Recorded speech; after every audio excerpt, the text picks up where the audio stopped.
Mas olha só, eu ouvi tanta coisa boa aqui, né? Treinamento, ação, conflito, jornada, meta, consistência. Eu fiz um monte de anotação aqui. Eu queria só dar voz também ao que a Juliana falou do retrocesso, você também, Adriana. A gente tem percebido que a jornada não foi fácil, principalmente para as mães, né?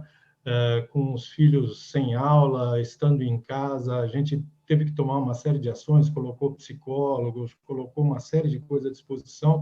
A gente fez isso de forma consciente, mas eu tenho que confessar a vocês, às vezes até de forma despretensiosa, mas a gente teve mais ou menos 600 consultas mês, então vocês imaginam a importância desse assunto.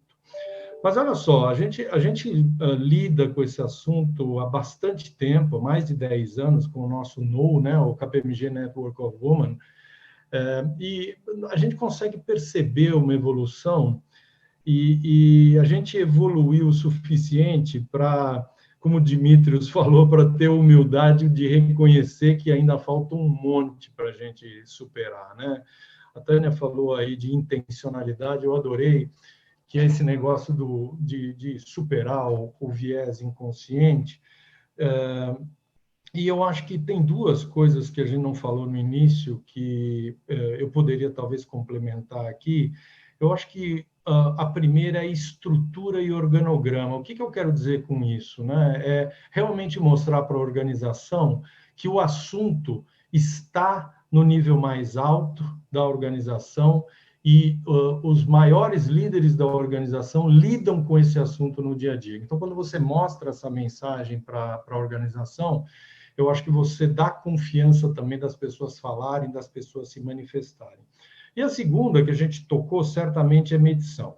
Então, indo para a média gerência, aqui, Adriana, uma das coisas que a gente viu, a KPMG, só para dar uma ideia para vocês, a gente tem 49% de mulheres quando a gente olha a organização inteira. Orgulho danado, né? Quando você vai para os líderes, que é de gerente, diretor e sócio, cai para 35. Quando você vai só para sócio, cai para 20. Então, aqui você pode ver o copo meio cheio, meio vazio e dizer, puxa vida, há 5 anos atrás a gente não tinha 11% de sócias e hoje a gente já tem 20%. Qual que é a boa notícia aqui, falando de média gerência? Do total de gerentes da nossa organização, que são mais ou menos 900, 46% são mulheres.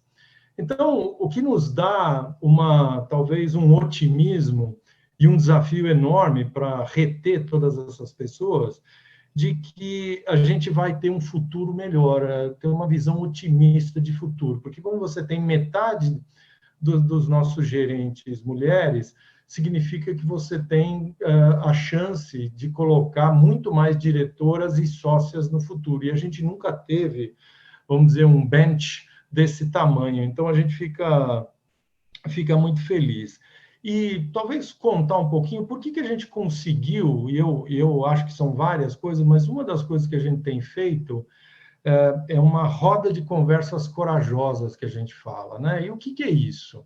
É realmente trazer as nossas profissionais, e acreditem, a gente convida os pais dos nossos profissionais, e aí a gente tem uma ação específica para a comunidade LGBTI+, para discutir os desafios da família, né, com pessoas LGBTI+, mas essas conversas corajosas, a gente fala de assédio moral, a gente fala das piadinhas que o Fábio colocou aqui, que é realmente algo comum, que a gente tem que lidar no dia a dia, e como que a gente lida com isso.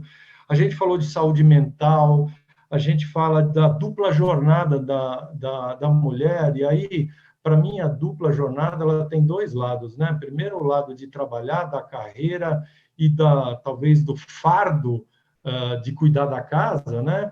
E ainda mais na pandemia com os filhos, mas também a dupla discriminação, né, da mulher e negra, né? Então você tem aí um outro assunto. E essas conversas corajosas fazem com que a gente consiga ouvir efetivamente das pessoas o que tem sido um desafio, o que tem sido difícil no dia a dia para lidar, né? Então, é o horário, o que poderia ajudar? Ter mais flexibilidade, poder ter mais descanso, como foi mencionado aqui também, a licença paternidade, como que a gente pode ajudar?